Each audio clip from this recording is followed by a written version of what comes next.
당신이 찾던 무서운 이야기 고비의 TV.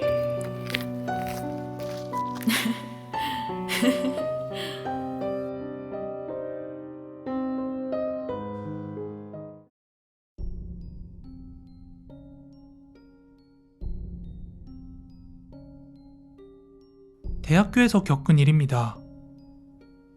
저희 학교는 지방에 있는 터라 주변에 산이 많습니다. 근데 산이라고 하기에는 조금 낮고 언덕이라고 하기에는 조금 높은 그런 애매한 산들입니다. 그런 산 속에 폐가가 하나 있습니다. 학생들에게는 이미 유명했던 폐가라서 선배들도 잘 알고 있었던 것 같습니다. 그 폐가에 대해서 선배들에게 이야기를 들으니까 저와 친구는 여자임에도 불구하고 왠지 한 번쯤은 가보고 싶다는 그런 호기심이 생겼습니다. 선배들이 혹시라도 거기 가고 싶은 사람이 있어도 너네 절대 가지 마라 이렇게 이야기했지만 가지 말라고 하면 더 가고 싶어지는 게 사람 심리 아니겠습니까? 그래서 혹시나 생길 비상사태를 대비해서 남자 동기를 한 명 더 꼬셔서 같이 가고 싶었지만 웬일인지 남자 동기들은 절대 가지 않겠다고 해서 둘이서 폐가로 향했습니다. 지금 생각해보면 어떻게 그런 용기가 났었는지 궁금하네요. 어느 토요일이었습니다. 하필이면 그날 비가 내리고 있었습니다. 폐가까지 차를 타고 가는데 사실 면허 딴 지 2달밖에 안 된 친구의 운전 실력이 더 무서웠습니다. 하여튼 언덕을 조금 오르다 보니까 바로 폐가가 나왔습니다. 저희는 서로 눈치를 보다가 집 안으로 들어갔죠. 방도 없고 낡은 마루만 보였습니다. 안으로 들어가서는 저희가 준비해놨던 초에 불을 붙였습니다. 사방에 거미줄이 있는 것으로 보아 사람들이 왔다 가는 적은 전혀 없어 보였습니다. 집이 넓기는 했는데 가구도 뭐도 아무것도 없으니까 조금 허무했습니다.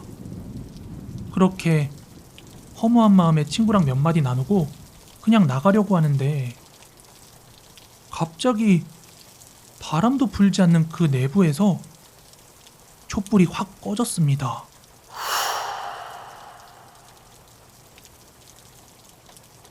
갑자기 놀란 마음에 1분 정도 아무것도 안 하고 가만히 있었는데 그때 구석에서 부스럭부스럭거리는 그런 소리가 났습니다.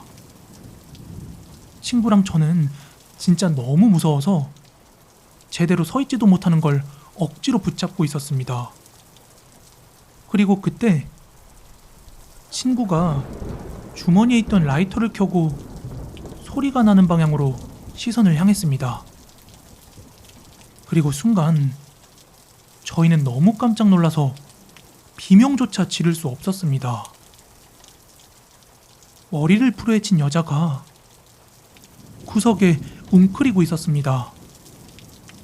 분명 들어왔을 때는 아무도 없었는데 그 여자는 등을 돌리고 쌀단지 같은 걸 막 파고 있었습니다. 저희는 너무 놀라서 으악! 비명을 지르면서 그 집을 뛰쳐나왔습니다. 정신없이 뛰어나와서 거의 구르는 것처럼 산에서 내려왔어요. 왜냐하면 저희가 소리를 지르는 바로 그 순간 그 여자가 저희를 째려봤기 때문이죠. 저희는 그대로 차로 직행해 기숙사에 냅다 뛰어들어갔습니다. 너무 뛴 데다가 막 놀랐기 때문일까요? 저희는 기숙사에 도착하자마자 곧바로 잠이 들었습니다. 그런데 침대에 눕자마자 이상한 소리가 들렸습니다. 누군가 제 머리 옆에서 단지 안에 있는 쌀을 씻고 있는 것 같았습니다.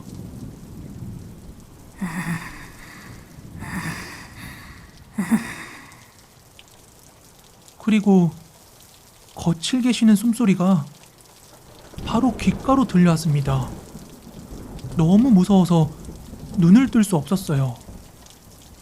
하지만 그런 소리가 계속해서 들리자 참을 수가 없었습니다. 무섭지만 그 소리의 정체가 궁금해서 용기를 내서 침대에서 일어났습니다. 그렇게 벌떡 일어났는데 침대 주변에는 아무도 없었습니다. 그리고 절 괴롭히던 그 소리 또한 나지 않았습니다.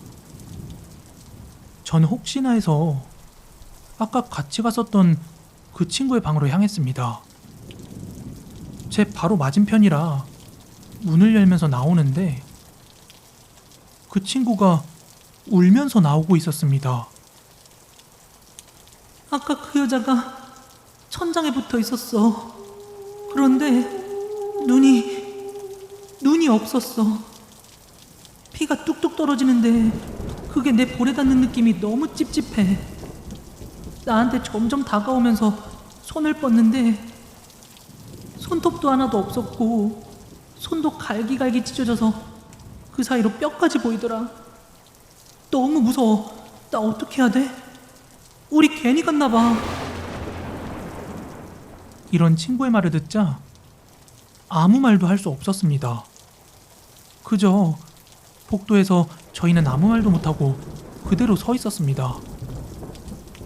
그리고 그때 저희랑 친하게 지내던 다른 친구 하나가 방에서 나오는데 저희를 보고 하얗게 질리며 놀라는 것이었습니다.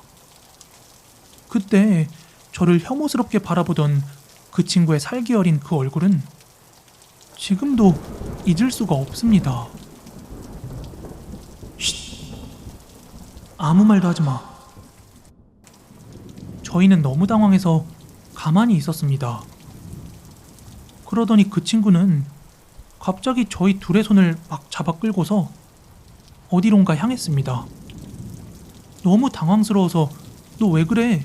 하고 물었는데 그 친구는 저희를 확 돌아보면서 불같이 화를 냈습니다. 너네들 어디서 그런 걸 달고 왔어? 저희는 너무 놀라 아무 말도 못하고 그저 서로를 바라보며 친구가 이끄는 대로 따라갔습니다. 택시를 타고 시내로 나가는데 친구가 저희 팔목을 잡고 놓지를 않았습니다. 팔목에 피가 안 통할 정도로 꽉 잡고 있었지만 저희는 무서워서 아무 말도 안 하고 그냥 친구가 잡고 있는 대로 내버려 뒀습니다. 이윽고 택시가 도착한 곳은 한 점집이었습니다. 친구가 안으로 들어가더니 한 젊은 여자분이 밖으로 나오시는 것이었습니다. 그 여자분은 나오자마자 저희를 엄청 째려보는 겁니다. 그러더니 한참 동안 어떤 의식 같은 걸 했습니다. 전 너무 정신이 없어서 무슨 일이 있었는지 기억조차 나지 않습니다. 그렇게 몇 시간 정도 굿이라고 생각되는 그런 의식을 하고 저희 입에 쌀을 두 움큼 정도 먹이고 손톱이랑 조금 잘라서 같이 태우셨습니다. 그러고는 저희 보고 집에 가라는 거예요. 그래서 저희는 그대로 기숙사로 돌아왔습니다. 저희를 데려갔던 그 친구는 이제 괜찮다며 푹 자라고 했는데 그 말을 듣자마자 긴장이 풀렸는지 그대로 잠이 들었습니다. 그리고 밤새 아무 일도 없었습니다. 지금도 그때 생각만 하면 좀 아찔합니다. 그리고 다음날 친구에게 도대체 무슨 일이었냐고 그렇게 물어봐도 아무 말도 하지 않았습니다. 아무리 물어봤지만 친구가 해준 말은 딱 이 한마디 뿐이었습니다. 쌀 먹는 귀신들은 잘 먹을 수 있게 절대 방해하지 마.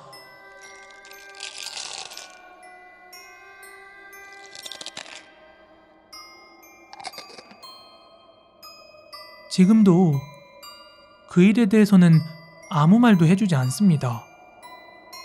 평소에 워낙 잘 웃고 착하고 밝은 친구라서 그때 친구가 지었던 그 질린 표정은 아직도 잊을 수 없습니다.